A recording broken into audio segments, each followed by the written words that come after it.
Yeah, this fire is so massive right now, the 7th largest in state history, that you have good news on one side of the fire and then bad or concerning news on the other side of the fires, that it spans certain ways. So the good news is that parts of Pueblo County that were under evacuation orders, those are being lifted right now. The not so great news is that parts of Custer and Fremont County, there are new evacuations that were issued last night and continue into today.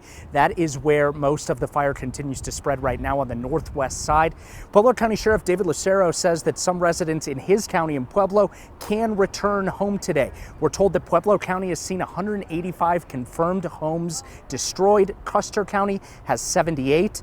The incident commander says that the fire is still active with potential for large growth. They have 7 hotshot crews here right now, 9 helicopters, more than 1,000 firefighters from all across the country. But one of the most remarkable stories to come out of this fire so far is what happened in Wetmore, a small, tiny town protected by an all-volunteer fire department. Custer County Sheriff Rich Smith told us about the stand that they made today. We have a very small town there called Wetmore, and they're served by a volunteer fire department. And so that's the smallest level of fire department in Colorado, and they're funded by donations and not property tax like all the other ones. And I cannot understate the heroism of their small fire department in fighting this monster fire. And so the fire came very close to their town. They had several days of warning. They set up a massive fire break with bulldozers. In fact, local contractors actually brought their bulldozers out just to help us get this in place. 91,000 acres, and that small volunteer fire department made a stand to save their town, or as much as they possibly could.